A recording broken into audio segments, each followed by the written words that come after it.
शादी की बात जगह जगह चल रही थी, लेकिन किशोरी लाल जी को कोई लड़की पसंद ही नहीं आती थी। और उसकी एक ही वजह थी, किशोरी लाल जी का लालची होना। उनको लड़की वालों से मोटा दहेज चाहिए था और इसी चक्कर में एक दिन वो एक बहुत पैसे वाले के घर अपने बेटे का रिश्ता लेकर पहुंचे। उस आदमी का नाम था ओम प्रकाश। देखिए किशोरी लाल जी, मेरी एक ही बेटी है और मेरी सारी संपत्ति जायदाद सब कुछ मेरी बेटी नैना का ही है। पापा, नाम से लगता है बहुत खूबसूरत होगी। कितना अच्छा नाम है ना, नैना। ओ, वैसे बात तो सही है आपकी। अब इतना पैसा है, जमीन जायदाद है, इकलौती बेटी, आप भी क्या करेंगे? सब कुछ उसे ही देंगे ना। बिल्कुल ठीक पहचाना आपने। बस बेटी की शादी और सारी जायदाद उसके नाम। पापा, बिना देखे हाँ कर दीजिए ना। इतना अच्छा रिश्ता फिर कहाँ मिलेगा? माला माल हो जाएंगे हम। मैं अपनी बेटी को बुलाता हूँ। अरे नहीं नहीं नहीं नहीं, आपकी बेटी का नाम नैना है, सुनकर ही लगता है बहुत सुंदर होगी। रहने दीजिए अंकल, मैं तो आपकी बेटी के नाम से ही इतना खुश हो गया हूँ कि उसे बिना देखे शादी करने को तैयार हूँ। अब तो मैं उसका चेहरा सीधे शादी के बाद ही देखूंगा। और इस तरह राघव नैना का चेहरा नहीं देखता और उससे शादी कर लेता है। शादी के बाद अपनी सुहाग रात पर जब राघव नैना का घूंघट उठाकर देखता है तो नैना की आंखें बंद थी। कितनी खूबसूरत हो तुम नैना, जरा अपनी आंखें खोलकर मेरी तरफ देखो तो सही। नहीं, मुझे शर्म आती है। अरे, मैंने तुम्हें शादी से पहले भी नहीं देखा, और अब अगर तुम आंखें खोलकर मुझे देखोगी भी नहीं तो मुझे अच्छा कैसे लगेगा? इससे पहले कि नैना अपनी आंखें खोलकर राघव की तरफ देखती, अचानक से लाइट चली गई और राघव नैना को पूरी तरह से देख भी नहीं पाया। अगली सुबह नैना राघव के लिए नाश्ता बनाकर लेकर आई। अरे ये क्या, आधा पराठा सेका हुआ है और आधा बिल्कुल कच्चा। ये तुमने क्या किया नैना? बहू, तुमने क्या आधा पराठा तवे से नीचे लटका कर रखा था, जो आधा सिका है और आधा कच्चा? मुझे जितना दिखेगा उतना ही तो सीखूंगी ना पापा जी। जहाँ जहाँ मुझे नजर आ रहा था वहाँ मैंने सीख लिया, जहाँ जहाँ नहीं दिखा वहाँ कच्चा रह गया होगा। इसका क्या मतलब है? ये कैसा मजाक कर रही है तुम? अरे बहू, तुमने इतना लंबा घूंघट क्यों लगाया हुआ है? देखो, हमारे घर में बहुओं को बेटी की तरह रखा जाता है, और फिर तुम तो इतना सारा माल लेकर आई हो। देखो, ये घूंघट डालकर रखने की कोई ज़रूरत नहीं है। हाँ नैना, पापा जी ठीक कह रहे हैं, तुम तो आराम से रहो, अपना ही घर समझो। नैना अचानक से अपना घूंघट उठा लेती है। अरे ये क्या पापा, नैना की तो एक आंख फूटी हुई है। नाम से नैना, लेकिन ये तो कानी बहू निकली। मेरे साथ धोखा हुआ है, धोखा। बिना दिखाए अपनी कहानी लड़की मेरे संग ब्याह दी। मुझे कहानी भी नहीं चाहिए। मुझे अभी ओम प्रकाश जी से बात करनी पड़ेगी। आखिर उन्होंने मेरे साथ ऐसा किया क्यों? अरे, आप लोगों ने ही तो पापा से कहा था कि आप लोग शादी से पहले मुझे देखना नहीं चाहते। अब मेरे पापा पर क्यों इल्जाम लगा रहे हैं?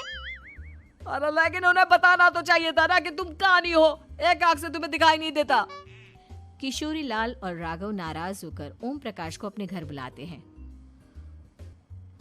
पापा जी, ये आपने क्या किया? शादी से पहले बताया क्यों नहीं कि नैना की आंखों में परेशानी है? अरे, आप ही ने तो लड़की देखने से मना कर दिया था।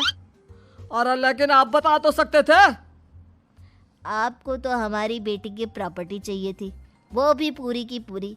अब क्या हुआ अगर उसे आधा दिखाई देता है? प्रॉपर्टी तो आपको पूरी मिल गई ना। अरे ये क्या बात हुई? मेरी शादी प्रॉपर्टी से नहीं, आपकी बेटी से हुई है। अब ये तो पहले सोचना चाहिए था, तब तो मेरी प्रॉपर्टी देखकर तुम्हारी जुबान लप लपा रही थी। लेकिन मैं कानी लड़की को अपनी बीवी बनाकर नहीं रख सकता। पापा, कुछ करिए ना आप। हाँ, करता हूँ। देखिए ओम प्रकाश जी, आप हमारे साथ ऐसा नहीं कर सकते। और तुम देखो, अगर तुमने मेरी बेटी से शादी तोड़ी ना तो जो भी प्रॉपर्टी मैंने तुम्हें दी है वो तो पूरी की पूरी वापस ले ही लूँगा, और आधी प्रॉपर्टी तुम्हारी भी लूँगा। अरे मेरी आधी प्रॉपर्टी भला क्यों लेंगे आप? इसलिए क्योंकि मेरी बेटी को आधा नजर आता है और उसकी नज़र अभी तक तुम्हारी आधी जायदाद पर ही पड़ी है। अब तुम उसे घर से निकालोगे तो कुछ तो लेकर जाएगी ना। और अगर हम आपकी बेटी को अपने घर की बहू बना कर रखे तो? तो तुम्हारी पूरी प्रॉपर्टी तुम्हारी ही रहेगी, और जो मैंने तुम्हें दिया है ना उसमें से बस मैं आधा लेकर जाऊंगा। अरे लेकिन अब आप अपनी दी हुई प्रॉपर्टी में से आधी वापस क्यों लेकर जाएंगे?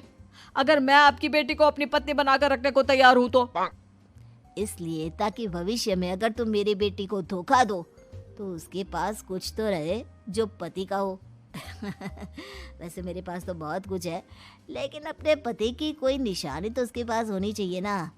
अब अगर तुमने मेरी बेटी को कहानी कहा तो तुम्हें प्रॉपर्टी भी कहानी ही मिलेगी, पूरी नहीं। जमाए राजा। किशोरी लाल और राघव समझ चुके थे कि वो बुरी तरह फंस चुके हैं और अब उनके पास वहां से निकलने का कोई चारा नहीं है। अब समझ में आया ना, लालच बुरी बला होती है। एक तो तुम्हें प्रॉपर्टी मिली, ऊपर से बीवी मिली, उसमें तुम्हें नखरे भी दिखाने हैं। आए बड़े, चुपचाप बैठो दोनों। कुछ दिनों के बाद नैना राघव की कार लेकर बाजार घूमने निकलती है और जब कार लेकर वापस आती है, ये क्या? एक तरफ से मेरी गाड़ी पूरी खराब हो चुकी है। लगता है तुमने मेरी गाड़ी को किसी दूसरी गाड़ी के साथ एक्सीडेंट किया है। अरे अरे कितना बड़ा नुकसान कर दिया तुमने बहू। वो क्या है ना पापा जी, मुझे एक आंख से दिखाई नहीं दे रहा था, सामने से गाड़ी आ रही थी। मुझे तो सिर्फ आधा ही दिखाई दिया और वो गाड़ी मेरी कार से रगड़ते हुए निकल गई। अब मैं क्या करूं बताओ?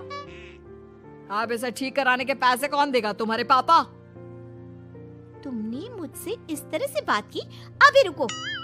नैना राघव की शिकायत ओम प्रकाश को कर देती है। देखो राघव, अब जो मेरी आधी प्रॉपर्टी तुम्हारे पास थी ना उसमें से आधी और मैं लेकर जाऊंगा, क्योंकि तुमने मेरी बेटी को डांटा। अरे नहीं नहीं पापा जी, गलती हो गई, माफ कर दो। गलती की तो कोई गुंजाइश ही नहीं। अगली बार मेरी बेटी को डांटा तो बची हुई आधी में से आधी और ले जाऊंगा। लालच के चक्कर में हम दोनों ने बहुत बड़ी गलती कर दी बेटा। एक तो तुम्हें कानी बहू मिली और ऊपर से जो माल मिला वो भी काना। इस तरह राघव की हर एक गलती पर ओम प्रकाश उसकी प्रॉपर्टी का आधा आधा हिस्सा लेकर अपना सारा माल वापस ले गया और राघव को कानी बीवी से काम चलाना पड़ा। भाई लालच वाकई में बुरी बला है।